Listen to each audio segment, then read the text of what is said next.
അമ്മൂമ്മേ, ക്ഷേത്രത്തിലെ കാശ് ടൗണിലെ ബാങ്കിൽ കൊണ്ട് അടച്ചിട്ട് വരാം. ശരി മോനെ.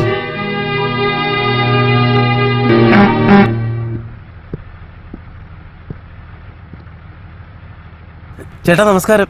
നമസ്കാരം.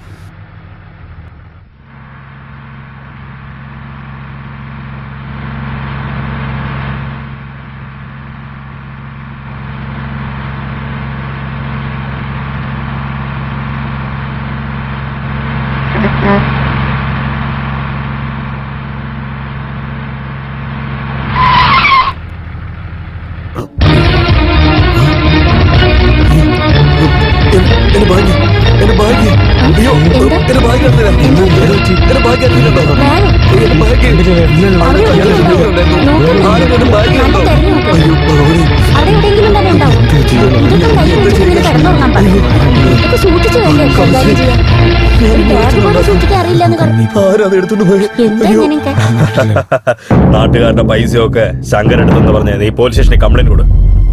ഇൻസ്പെക്ടർ ആരാ നിനക്കറിയാലോ? അവന്റെ അനിയനാ. അനിയൻ ചേട്ടനെ അറസ്റ്റ് ചെയ്ത് റോഡിൽ വലിച്ചോണ്ട് പോകണം. അത് ഞാൻ എന്റെ ഈ കണ്ണുകൊണ്ട് കാണണം. Good plan. നോ സർ, അവരങ്ങനെ ചെയ്യുന്ന ഒരാളല്ല സർ.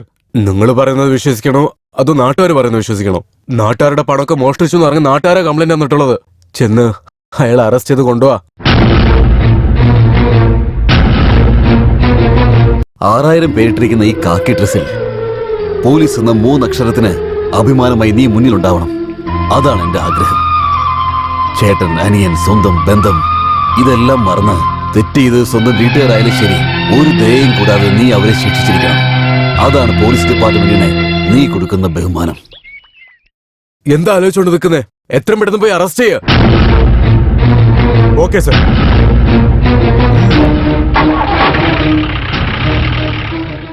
ഇനി എത്ര നാളത്തേക്കാണ് ഈ പണം കളവുപോയതിനെ കുറിച്ച് ആലോചിച്ചോണ്ടിരിക്കുന്നത് ശങ്കര? നമുക്കൊരു വഴി കാണിച്ചു തരുന്നേ. ആ ദൈവം നമ്മളെ കൈവിടൂലടാ. അതെ, നീ അതിനെ കുറിച്ചൊന്നും ആലോചിക്കണ്ട, ധൈര്യമായിട്ടിരിക്കട്ടെ. ശങ്കർ ചേട്ടാ, നിങ്ങൾ അമ്പലക്കാശ് മോഷ്ടിച്ചോന്ന് പോലീസിനോട് ആരോ കംപ്ലൈന്റ് കൊടുത്തിട്ടുണ്ട്. അതുകൊണ്ട് നിങ്ങൾ അനിയൻ തന്നെ നിങ്ങൾ അറസ്റ്റ് ചെയ്യാൻ വേണ്ടി വന്നുകൊണ്ടിരിക്കുകയാണ്.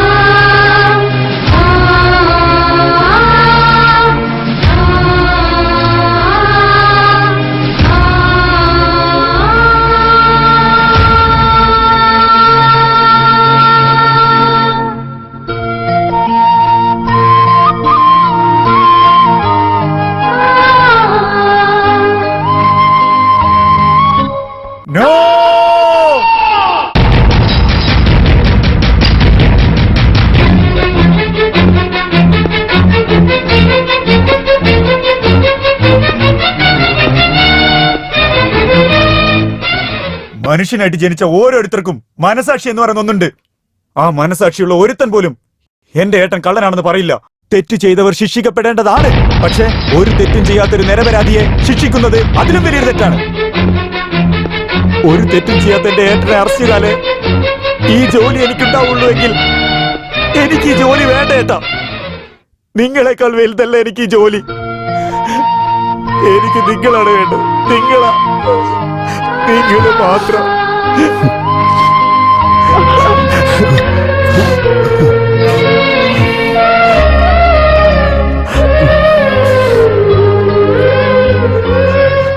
സ്നേഹം തുളുമ്പുന്ന പൂമകളോ, സ്നേഹം തേടും തേനോ, നീ തേടുന്ന വർണ്ണമോ, അമ്മതൻ സ്നേഹം പുൽകുമോ?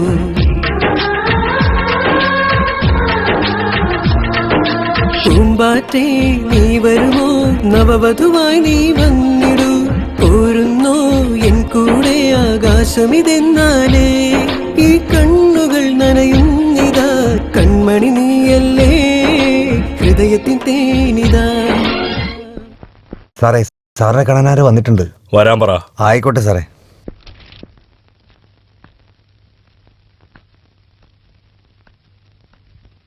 നമസ്കാരം സാർ. ഇരിക്കൂ.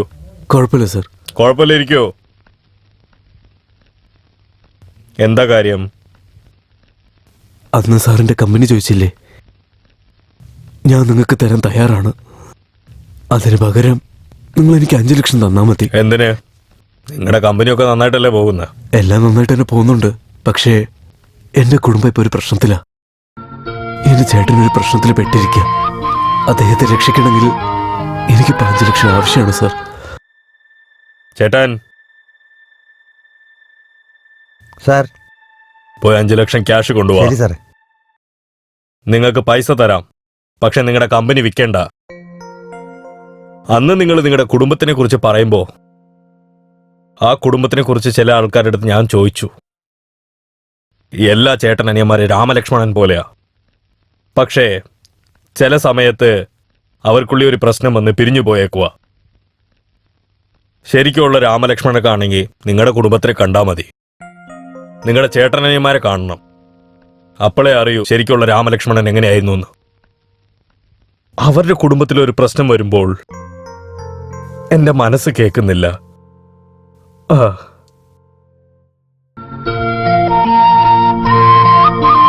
പണം കൊണ്ട് പല ഉപകാരങ്ങളുണ്ട്. കഷ്ടത്തിലുള്ള നിന്റെ ചേട്ടനെ രക്ഷിക്കാൻ ഈ പൈസ നിനക്ക് ഉപകാരപ്പെടട്ടെ. സാർ അത് പിന്നെ ചിന്തിക്കണ്ട സാർ. ഇത് വെറുതെ മേടിക്കാൻ നിങ്ങൾക്ക് കഷ്ടമാണെങ്കിൽ നിങ്ങളുടെ കമ്പനിയിൽ എനിക്കൊരു പാർട്ട്ണർഷിപ്പ് തന്നാൽ മതി. പ്ലീസ് മേടിച്ചോളൂ സാർ, മേടിച്ചോളൂ സാർ.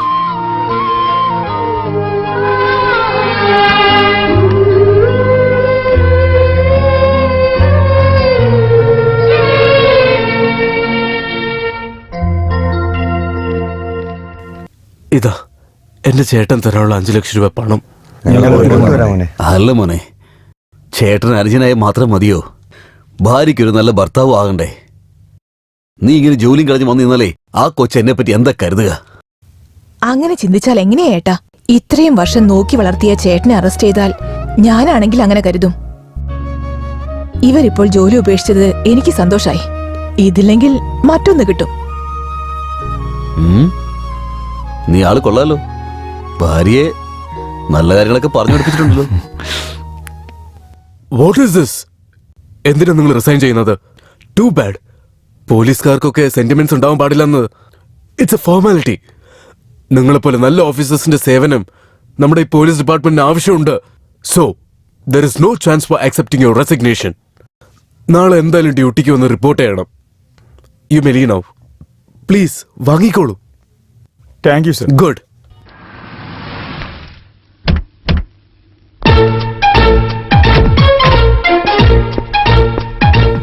ശ്വേത, നീ ഇവിടെ തന്നെ നിൽക്ക്. ഞാൻ അകത്ത് പോയി എൻ്റെ ഏട്ടനോട് സംസാരിച്ചിട്ടേ പിന്നെ നിന്നെ കൊണ്ടുപോകാം. ശരി.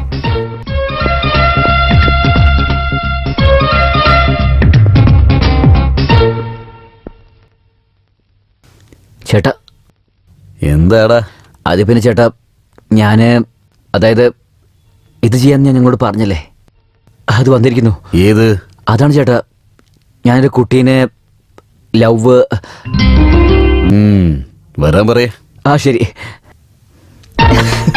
എന്തു പറഞ്ഞു? Appointment fix.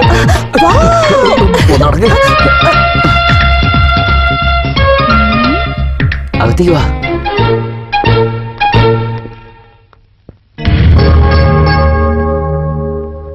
ഇത് 6 കഷ്ണങ്ങളാക്കി 2 ദിവസം കഴിച്ചു കഴിഞ്ഞാൽ എല്ലാം ശരിയാവും.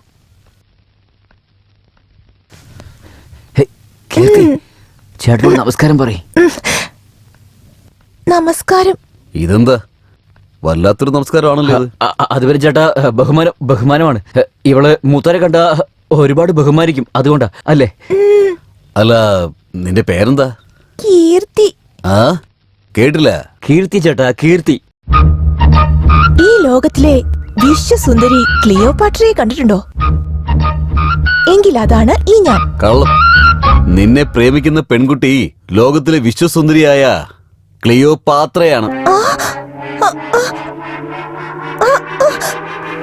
ഇവരാണോ നിങ്ങളുടെ ഏട്ടൻ? അതെ. എന്താ? അല്ല അല്ല, എന്ത് പറ്റി? എന്തിനാ കരയുന്നേ? ഇവരെ നിങ്ങളുടെ ഏട്ടനാണെന്ന് അറിയാതെ ഞാൻ അറിയാതെ? അന്ന് ഞാൻ ക്ലിനിക്കിൽ വന്ന ദിവസം ബഹുമാനില്ലാതെ ഞാൻ ഇവരോട് സംസാരിച്ചു. നിങ്ങളുടെ നിങ്ങളുടെ ഏട്ടന് എന്നെ തീരെ ഇഷ്ടാവില്ല. ഈ കല്യാണം ഒരിക്കലും നടക്കില്ല. നിങ്ങളുടെ ഏട്ടന്റെ ആ നോട്ടം തന്നെ കണ്ടില്ലേ? വില്ലനെ പോലെ എന്നെ നോക്കുന്ന ഇവർ നമ്മുടെ കല്യാണത്തിന് സമ്മതിക്കില്ല. ഞാൻ എത്രയധികം ആഗ്രഹിച്ചതാ. കീർത്തി, എല്ലാം ഒരു മിനിറ്റ് തകർന്ന് തരിപ്പണായി കീർത്തി, കഴിഞ്ഞു. നിൽക്കാം, കീർത്തി. ഇതൊന്നും നടക്കാൻ പോകുന്നില്ല. കരയല്ലേ? ഞാൻ പറഞ്ഞ കേക്ക്, ധൃതി പിടിക്കല്ലേ?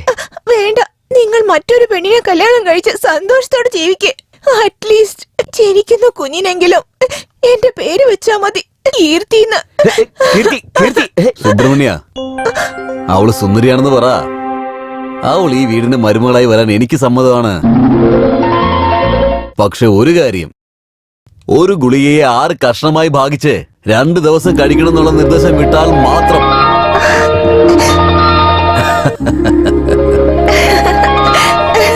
ഭഗവാൻ നിന്നെ അനുഗ്രഹിക്കട്ടെ മോളെ. എത്രയും പെട്ടെന്ന് വീട്ടിൽ പോയിട്ട് വേണ്ടപ്പെട്ടവരെ കൂട്ടിക്കൊണ്ടുപോവാ.